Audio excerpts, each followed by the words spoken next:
आज का जो हमारा टॉपिक है वो है इंट्रोडक्शन। इंट्रोडक्शन में हम पढ़ेंगे कि बायोलॉजी होता क्या है, बायोलॉजी में हम किन चीज़ों को पढ़ते हैं, इसके अलावा बायो से रिलेटेड मज़ीद कौन सी फील्ड्स हैं जिनको हम स्टडी करते हैं। तो सबसे पहले एक हम वर्क फ्लो बना लेते हैं कि हम पढ़ेंगे क्या क्या। आज हम देखेंगे सबसे पहले कि बायोलॉजी क्या है, फिर उसके बाद हम इससे मज़ीद रिलेटेड फील्ड्स को स्टडी करेंगे और उन फील्ड्स को मज़ीद डिटेल देखेंगे इनकी कि उनके अंदर होता क्या है, उनको मज़ीद किस तरह से क्लासीफाई किया जाता है। तो सबसे पहले हम बायोलॉजी पे आ जाते हैं। बायोलॉजी आपने पहले भी अपनी बाकी छोटी क्लासेस में भी पढ़ा होगा। बायोलॉजी में हम क्या पढ़ते हैं, बायोलॉजी का जो वर्ड है बेसिकली ये दो वर्ड से मिलके बना हुआ है। एक है बायोस और सेकंड लोगोस। बायोस का क्या मतलब होता है, लाइफ, एंड लोगोस का मतलब होता है थॉट या स्टडी। ठीक है, तो इस तरह से अगर हम लाइफ और थॉट और स्टडी, अब इन दो वर्ड्स को जब हम मिलाएंगे तो इसका कलेक्टिवली इकट्ठे होकर मतलब ये बनता है कि टू स्टडी लिविंग ऑर्गेनिजम्स, जिंदा चीज़ों को स्टडी करें, to study living organisms.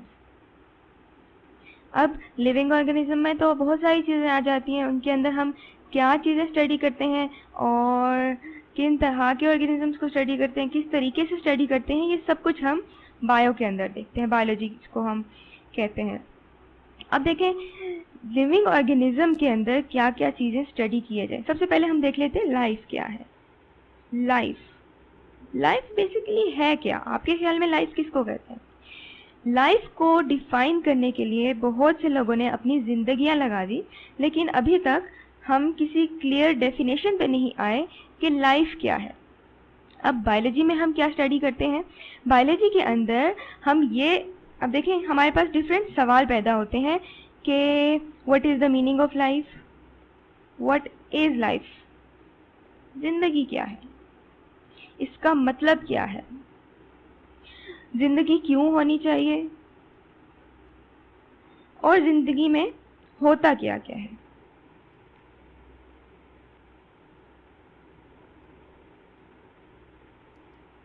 Biology के अंदर बेसिकली हम इस तीसरे सवाल का जवाब फाइंड कर रहे होते हैं। हम देखते हैं कि व्हाट लाई इन इट। इस सब को स्टडी करने के लिए सबसे पहले तो हमें ये देखना है कि लिविंग ऑर्गेनिज्म कहते किसे हैं, वो कौन सी चीज़ें हैं जिन्हें हम जिंदा कहते हैं और वो कौन सी चीज़ें हैं जो जिंदा नहीं आती। अब किसी भी चीज़ के जिंदा होने के लिए कुछ क्राइटेरिया हमने डिफाइन कर लिया है, जैसे फॉर एग्जांपल उसको सेल से मिलके बना होना चाहिए, उसका कोई जेनेटिक प्रोग्राम या जेनेटिक मेकअप होना चाहिए। प्रोग्राम, जेनेटिक प्रोग्राम से क्या मतलब है, जेनेटिक प्रोग्राम से ये मतलब है कि उसके अंदर जीन्स होंगी। अब जीन्स का पूरा टॉपिक है जिसको हम मजीद अपने आने वाले लेक्चर्स में स्टडी करेंगे। तीसरी जो मेन कैरेक्टरिस्टिक है वो ये है कि वो एक्वायर करें और यूज करें एनर्जी को। एक्वायर करने का क्या मतलब है, एक्वायर करने का मतलब है कि वो एनर्जी हासिल कर सके और उस एनर्जी को फिर यूज कर सके। और ये एनर्जी कहाँ से आती है, ये एनर्जी फूड से आती है, खाने से आती है। इसके अलावा जो हमारे पास चौथा क्राइटेरिया है जिंदा चीज़ों को डिफाइन करने का, वो है केमिकल रिएक्शंस। जिंदा चीज़ों की बॉडीज के अंदर केमिकल रिएक्शंस होने चाहिए, कुछ प्रोसेसेस होने चाहिए, और अगर वो हो रहे हों तो हम कहते हैं कि वो चीज़, वो ऑर्गेनिज्म लिविंग ऑर्गेनिज्म है। इसके अलावा एक और क्राइटेरिया जिसको हम स्टडी करते हैं वो है grow in size. Grow in size जैसे तो हमें नाम से पता चल रहा है, लिविंग ऑर्गेनिज्म को साइज में बड़ा होना चाहिए। जैसे फॉर एग्जांपल हम अपनी एग्जांपल ले लेते हैं ह्यूमन बींग्स की। सबसे पहले जब हम पैदा होते हैं हम बहुत छोटे होते हैं, आहिस्ता आहिस्ता वक्त गुजरने के साथ साथ हम बड़े होते जाते हैं। इसी तरह अगर आप एनिमल्स को देख लें, एनिमल्स भी पहले छोटे होते हैं, फिर जून जून जिंदगी गुजरती जाती है वो साइज में बड़े होते जाते हैं। और अगर हम प्लांट्स के एग्जांपल ले लें, पौधे भी जब रूट्स उनकी होती हैं, छोटे छोटे रूट से निकलते हैं, बहुत छोटे छोटे होते हैं, फिर जूं जूं वो उनको खाना मिलता रहता है वो बड़े होते जाते हैं। तो ये एक ग्रो इन साइज प्रॉपर्टी है, एक कैरेक्टरिस्टिक है जिसको हम देखते हैं और ये लिविंग ऑर्गेनिजम्स के अंदर होती है। इसके अलावा एक और देखें, मूव, लिविंग ऑर्गेनिज्म मूव कर सकते हैं। अब मूवमेंट जो है वो डिफरेंट तरह की आ जाती है। जैसे अगर हम एनिमल्स को स्टडी करें या हम ह्यूमन बींग्स को स्टडी करें तो वो उनकी मूवमेंट को हम कहते हैं लोकोमोशन। लोकोमोशन है एक जगह से दूसरी जगह चल के मूव करके जाना। एक दूसरी तरह की मूवमेंट भी होती है जो कि प्लांट्स के अंदर होती है। अब प्लांट्स तो मूव करके नहीं जाते ना, प्लांट्स तो मूव नहीं कर सकते, तो लेकिन उनकी मूवमेंट भी हम स्टडी करते हैं। समटाइम्स कुछ पौधे आपने देखे होंगे, जैसे सनफ्लावर होता है, तो जहाँ सूरज की रोशनी आ रही होती है उसका जो मुंह होता है वो फेस उसका सूरज की तरफ हो जाता है। इसी तरह कुछ पौधे होते हैं वो पानी की तरफ मूव करते हैं, जहाँ उनको पानी मिलता है उनकी रूट्स उस तरफ मूव करने लग जाती हैं। फिर कुछ पौधे समंदर के अंदर होते हैं जो कि रोशनी की तरफ मूव करते हैं। समंदर के अंदर होते हैं, बाहर भी होते हैं जो रोशनी की तरफ मूव करते हैं, जहाँ जहाँ रोशनी जाती है वहाँ वहाँ वो मूव करके जाते हैं। तो मूवमेंट जो है वो प्लांट्स के अंदर भी आ जाती है और एनिमल्स के अंदर जो आती है उसे हम कहते हैं लोकोमोशन, क्योंकि वो एक जगह से दूसरी जगह खुद चल के चले जाते हैं।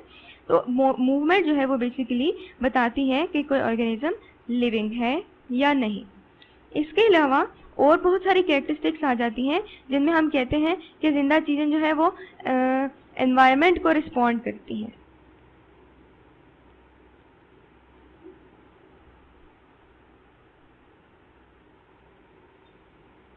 जैसे फॉर एग्जांपल ह्यूमन बींग्स के एग्जांपल हम लेते हैं।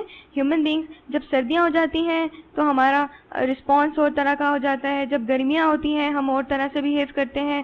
फिर प्लांट्स के एग्जांपल ले लें डिफरेंट तरह के। अब जैसे हवा चल रही है या बहुत तेज़ गर्मी है या बारिश हो रही है, अब ये सारे एनवायरनमेंट के फैक्टर्स हैं। एनवायरनमेंट की वजह से किस तरह से ऑर्गेनिज्म रिस्पॉन्ड कर रहे हैं, उनका क्या रिस्पॉन्स है, इन चीज़ों को, ये चीज़ें लिविंग ऑर्गेनिजम्स के अंदर होती हैं। नॉन लिविंग, फॉर एग्जांपल हम नॉन लिविंग की एग्जांपल लेते हैं। जैसे हमारे पास आ जाती है नॉन लिविंग में सॉइल की एग्जांपल लेते हैं। अब अगर बारिश हो रही है या फिर बहुत तेज़ गर्मी है तो सॉइल के ऊपर कोई ख़ास फर्क नहीं पड़ेगा, सॉइल जैसी है वो वैसी ही रहेगी। लेकिन अगर हम लिविंग ऑर्गेनिज्म की एग्जांपल ले लें, लिविंग ऑर्गेनिज्म के अंदर फॉर एग्जांपल हम प्लांट्स को देखते हैं। प्लांट्स में क्या होता है कि जब बहुत ज़्यादा गर्मी होती है तो वो मुरझाने लग जाते हैं।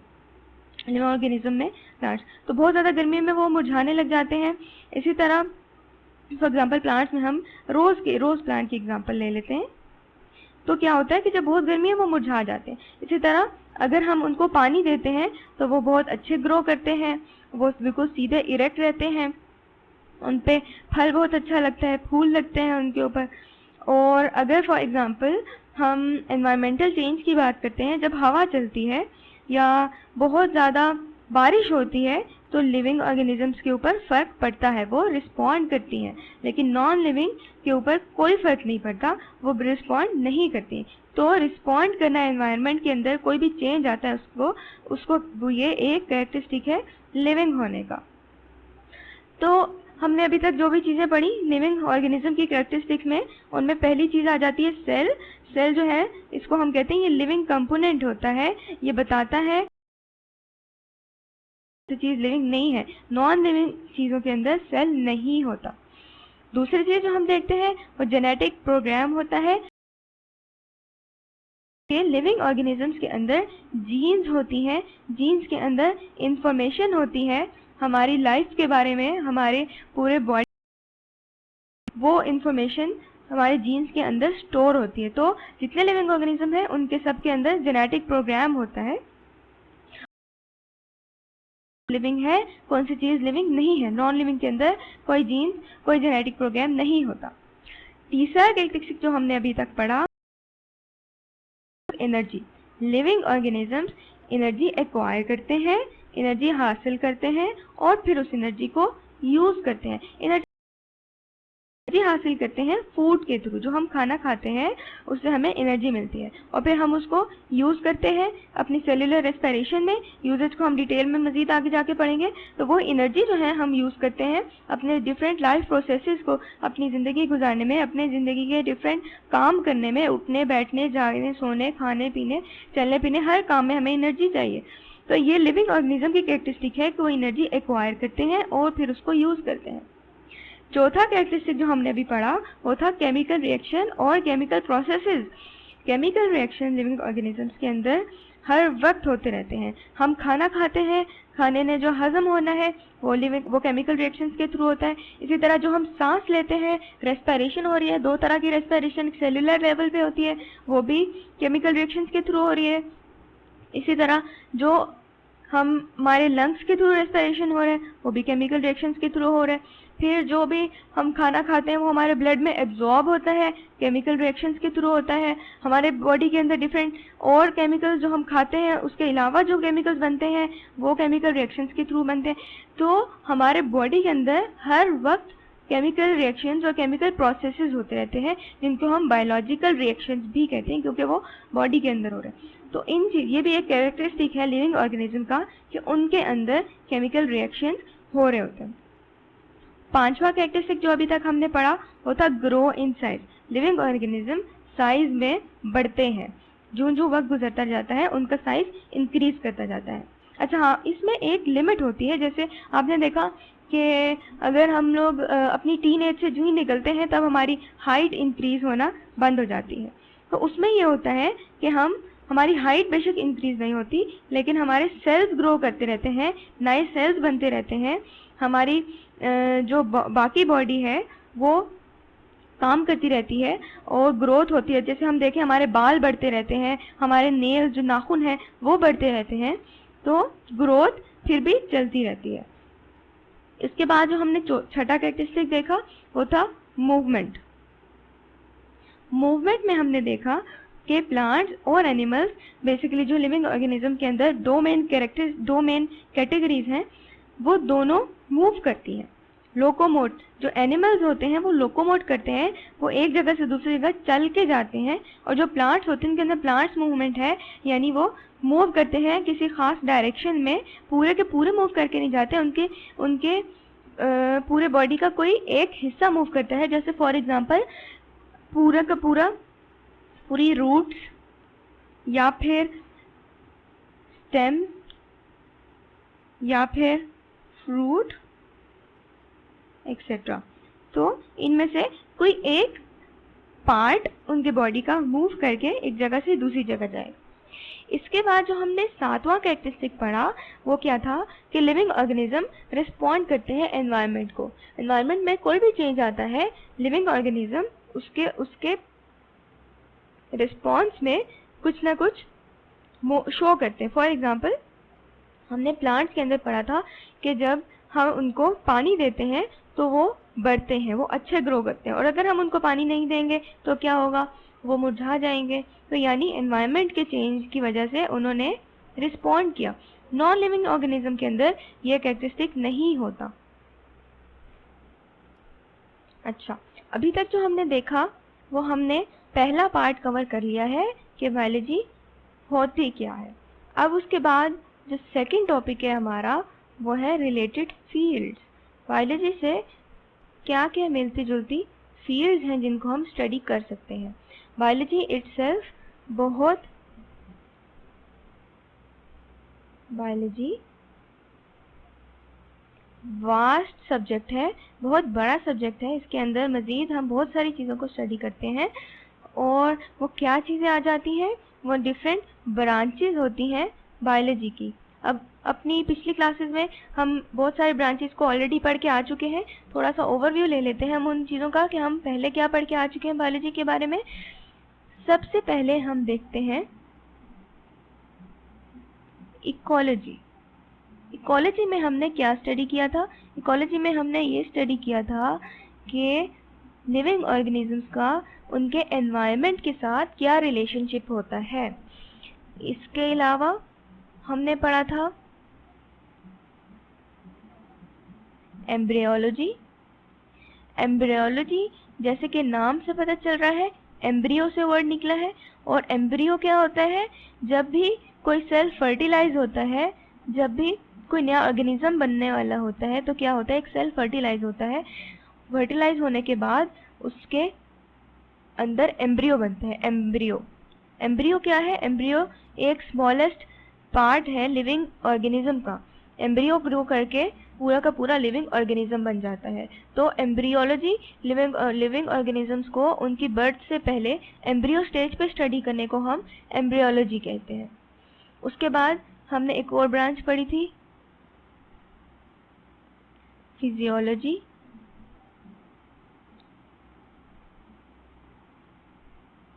फिजियोलॉजी के अंदर हमने देखा था कि डिफरेंट प्रोसेसेस, डिफरेंट फंक्शंस किस तरह हो रहे होते हैं लिविंग ऑर्गेनिजम्स के अंदर। जैसे फॉर एग्जांपल हमारा है मस्कुलर सिस्टम है, हमारा सर्कुलेटरी सिस्टम है, हमारा डाइजेस्टिव सिस्टम है। ये बाकी लिविंग ऑर्गेनिजम्स के अंदर जो भी उनके फंक्शंस हो रहे होते हैं तो उनको हम जब स्टडी करते हैं वो होता है फिजियोलॉजी, तो हम कहते हैं फिजियोलॉजी। इसके बाद हमने एक और चीज स्टडी की थी,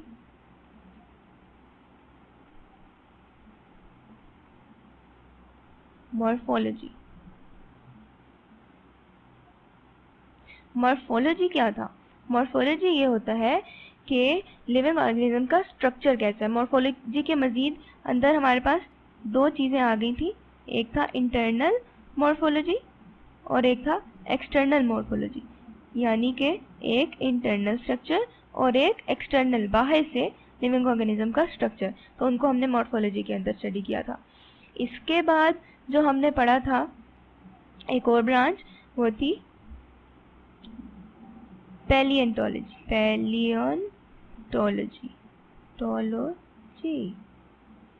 पैलिएंटोलॉजी में हमने क्या पढ़ा था, पैलिएंटोलॉजी में हमने पढ़ा था कि फॉसिल्स, लिविंग ऑर्गेनिज्म जो हैं, जो बरी हो जाते हैं, जो कि दब जाते हैं ज़मीन के अंदर, और उसके ऊपर टाइम जो जो गुजरता जाता है मज़ीद और चीज़ें, मट्टी आ जाती है, पहाड़, रॉक्स आ जाती हैं और वो नीचे ही दबे रह जाते हैं और फिर उनके फॉसिल्स बन जाते हैं। तो वो जो हम उन फॉसिल्स को जब हम स्टडी करते हैं उसको हम कहते हैं पैलिएंटोलॉजी। पैलिएंटोलॉजी में फिर मज़ीद आगे हम पैलियोबॉटनी पढ़ते हैं। पैलियोबॉटनी में हम लोग पैलियोबॉटनी में हम प्लांट्स को स्टडी करते हैं, प्लांट्स के जो फॉसिल्स होते हैं। फिर इसके अलावा पैलियोजोलॉजी होता है। पैलियोजोलॉजी के अंदर हम क्या पढ़ते हैं, पैलियोजोलॉजी के अंदर हम एनिमल्स को स्टडी करते हैं, एनिमल्स के फॉसिल्स को स्टडी करते हैं। अच्छा, इसके अलावा हमने मजीद कुछ ब्रांचेस पढ़ी थी, जैसे एक हमने पढ़ा था जेनेटिक्स। जेनेटिक्स से मिलता जुलता पीछे मैंने अभी आपको जेनेटिक मेकअप की बात बताई।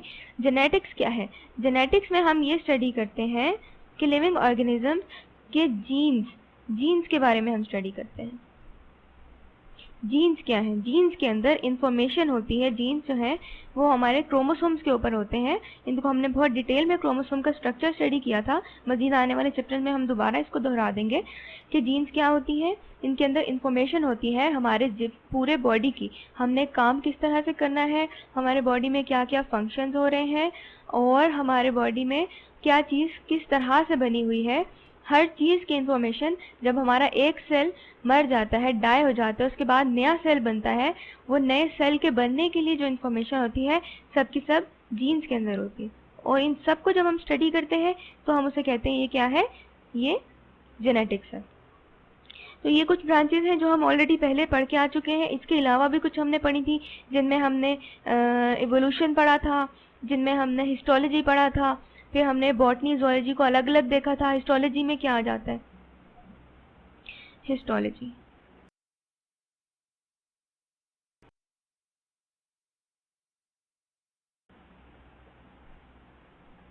में हमने पढ़ा था कि डिफरेंट जो लिविंग ऑर्गेनिज्म होते हैं उनमें उनके जो टिश्यूज़ वगैरह होते हैं उनको किस तरह से हम स्टडी करते हैं। फिर इसके अलावा हमने पढ़ा था ज़ूलॉजी। ज़ूलॉजी जो है वो इटसेल्फ पूरी की पूरी ब्रांच है बायो की, जिसके अंदर हम लोग एनिमल्स को स्टडी करते हैं। इसके अलावा हमने पढ़ा था बॉटनी को। बॉटनी का जो नाम है उसी से हमें पता चल जाता है, इसके अंदर हम लोग प्लांट्स को स्टडी करते हैं, प्लांट्स की डिफरेंट टाइप्स को, उनके लाइफ प्रोसेसेस को डिटेल में प्लांट्स की जो स्टडी होती है उसको हम बॉटनी कहते हैं। इसके अलावा हमने और क्या पढ़ा था, उसके अलावा हमने एवोल्यूशन को स्टडी किया था। एवोल्यूशन के अंदर हम पढ़ते हैं कि लिविंग ऑर्गेनिजम्स किस तरह से इवॉल्व हुए। एवोल्यूशन, इवॉल्व से वर्ड निकला है, इवॉल्व किस तरह हुए लिविंग ऑर्गेनिजम्स। पहले उनके एंसेस्टर्स का वर्ड आपने पढ़ा था। एंसेस्टर्स का मतलब है आबा अजदाद। इन लिविंग ऑर्गेनिज्म से जो पहले उनके आबा अजदाद थे, यानी वो बने किस तरह से, उन सब चीज़ों को जब हम स्टडी करते हैं उसे हम एवोल्यूशन के अंदर स्टडी करते हैं। अपने नेक्स्ट टॉपिक के अंदर हम बायोलॉजी से मिलती जुलती डिफरेंट फील्ड्स को स्टडी करेंगे और हम देखेंगे कि अगर हम बायोलॉजी को स्टडी करते हैं तो हम उसके अंदर मज़ीद वो क्या क्या फील्ड्स आ जाती हैं जिनको स्टडी करते हैं।